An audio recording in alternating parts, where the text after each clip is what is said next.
Breaking news, scientists have found out how they built the pyramids, and it wasn't aliens, it says here.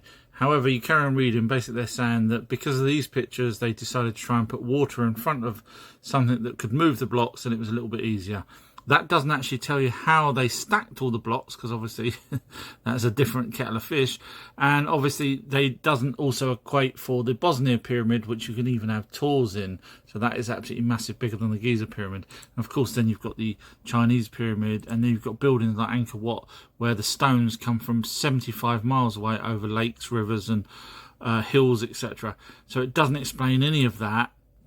Which means it was aliens, yes. Follow me, watch my videos. I explain it all with evidence, as always. And it's to do with quartz on this one.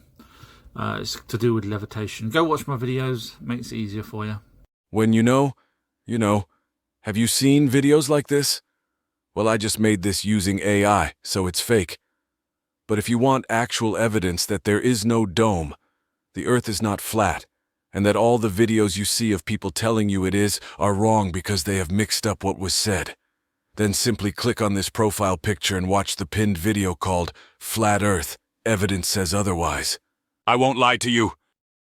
Noah's Ark, the actual text that's in the British Museum. It's very hard to actually find. I've now put it on my Patreon page. Don't worry, it's free of charge on the Patreon page. Just go to collections and then info, or just scroll down from the top and you'll see it there. And that's the actual original texts. Now, I've actually read them out as well, free of charge, on my Patreon page, on a video entitled Noah's Ark Actual Text. And so I go through the text and explain certain things. So, for example, a lot of silly people think that that is actually Noah's name, when it's not, and I explain exactly why it's not. So you can just go to my Patreon page. It's an 8-minute video, and just click on this, and you can should be able to start watching it. You don't have to pay or anything on this. So yeah, enjoy. You'll find out that it's not an almighty being, and you'll find out that actually Enki helped build the boat. Does anyone remember this person? This was the one that said that white people don't believe that black people could have made the pyramids, and white people are suppressed and blah blah blah. And she also said we know exactly how the pyramids were built. And of course I sent her an email saying, could you tell me how the pyramids were built, because there's nowhere on this planet that actually says how they were built. So of course she didn't reply, but I emailed her like I showed on my video. Anyway, I actually received an email from Digital Hammurabi, I probably pronounced that wrong, which was actually her. And it's basically saying that I subscribed to her newsletter, and that she's going to be talking to an expert on a live chat. So I just thought it was quite interesting, the fact that I've been added to their mailing list by emailing her, and yet I'm the one that debunked her. Interesting. Hands up who thinks Noah was the son of Lamech, because you read it in Genesis 5:28, 29, NIV. When Lamech had lived 182 years, he had a son. He named him Noah. However, the direct translation of the Hebrew says this, and Lamech liveth 182 years, and begetteth a son, and calleth his name Noah. Interestingly, the tablets that the Bible copied from and predate the Bible say different. Here in the Moorhen collection in Columbia University is what it really says about Noah father. Lou Mark was Edin's master. He was responsible for implementing rations and reducing the quantity of food offered to earthlings. His bride was Botanash, the daughter of the brother of Lou father. Mark's Enki was mesmerized by her extraordinary beauty. Enki delivered a letter to his son Marduk that said, Lou Mark, summon number 203 to your kingdom. Teach humans how to construct a city there. Botanash was taken to Ninmar's home in Shurubak, the haven city, after Lou Mark was called to Marduk's kingdom. They were sheltered and shielded from the hostile crowds of earthlings. After that, Enki's sister Ninmar promptly paid him a visit to Shurubak. Botanash was bathing on the top of a building when Enki grabbed her loins, kissed her, and emptied his into her womb. Botanash's stomach was bloated since she was pregnant.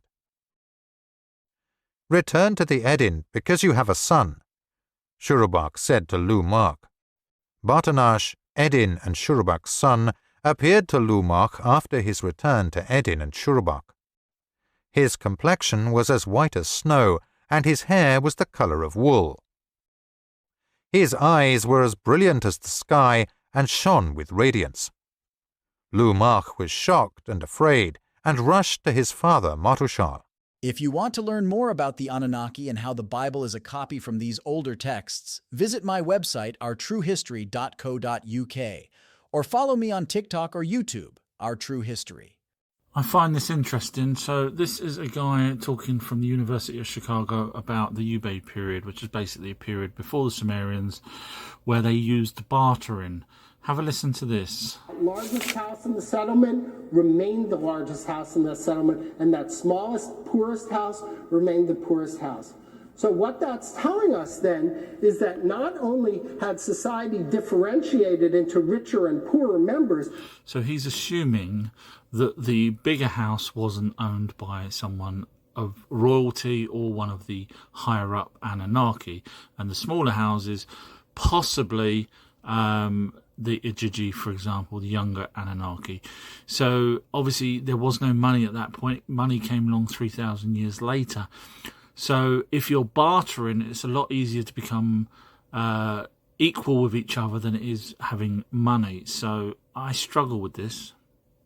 For the first time in modern history, you can now find out whether or not the Sumerian gods, the Anunnaki, were the same gods as the Norse gods, and if so, which ones were they? Who was Odin? Was Odin Enki? Oh, you'll find out. I'm not going to tell you, and it's on my Patreon page. So this is part 2. Part 1 is actually on there already, which is about the creation, who the frost giant was. And if you want to know with evidence, everything's with evidence, all you have to do is go to my Patreon page, patreon.com/OurTrueHistory, click on the collections tab, and then you'll see the Norse documentaries there. I have over 100 and something odd other documentaries and all sorts of things. And if you're unsure whether or not you think you want to actually pay a couple of pounds to watch over 100 odd documentaries that you'll never see anywhere else, not with my style of research, all you have to do is go here. It's free. You don't have to click on it. Just click on it and then watch the first video, and you'll see. There is a creator of everything, according to the Anunnaki. In the tablets in the Columbia University, it says that the Anunnaki say that there's a creator of everything. Now, could they be mistaken? I mean, let's just have a look. We have religions now, and we have people saying that there is one true God. However, we've got actual evidence here in this particular video on YouTube that there is no God that's in the Bible. It's referring to the Anunnaki. So if you want to go and watch that, it's called Proof Anunnaki. We're here on Our True History's channel. Now, of course, there's over 4,000 religions right now. So could the Anunnaki have been mistaken? Could they, just like the 4,000 different religions right now, believe that there was a creator of everything simply because they're alive, just like people do now with God, etc., when we actually know that the God was Anunnaki? So that we've made a mistake knowing. Now, could the Anunnaki have made? As above, so below. People don't seem to understand, but it's to do with space, and there's below. So this is my family tree of the planets, and this is actually based off of ancient texts. As you know, I don't lie. And so I've got all the names here of different places. However, what you probably don't know is that the above and below also had the chambers of fate, and you're probably wondering what that is. Well, you wait no more, because I have actually put that family tree and a video accompanying that family tree on my Patreon page, which is now out, and it's called Planet's Family Tree, and that one's the video version of it. So you can see me explaining everything that you need to know about all of the planets and why Pluto wasn't here and Mercury, etc. It's pretty impressive, as always, with my videos. And there's over 100 other documentaries on my Patreon page, so feel free to go there and enjoy these amazing documentaries. Breaking news. Scientists unearth lost metal of Atlantis off the coast of Sicily. However, if you go to read on, it says that there was some gold found in a ship that sank 2,600 years ago. And because Plato mentioned that Atlantis had a particular type of gold, therefore it's Atlantis gold. However, this is just basically clickbait, because they admit that they don't really know what they're talking about. However, if you watch my pinned video on my TikTok account, you'll see that I know exactly where it was, and I give all the reasons why. Now, also, in the same place that I say where Atlantis is, they've also got gold as well. However, mainstream say that the place that I say had sunk was Atlantis. That it's called Heraclean, by the way, or now it's called that. It's believed that rising water, a series of earthquakes, and a tidal wave contributed to sinking of Heraclean. Basically, they don't know. So, Did you know that we now know where Atlantis was and who was there? With evidence? We also now know who the real father of Jesus was, with evidence. An amazing researcher has worked out who Yahweh was. The researcher shows the evidence to all of these. He's shown that mermaids were real, but they were not half human. He's even worked out why Stonehenge is where it is now. It's to do with what happened before. Using his vast knowledge and great research, Göbekli Tepe has been solved. What he didn't know until researching was Adam and Eve were on a spaceship for the first 24 years of their life. And we can't forget his outstanding documentary on the crystal skulls that show we were lied to by museums. Do you want to see all this evidence? Simply visit his Patreon site for over 100 long documentaries. You know who this researcher is? Our true history.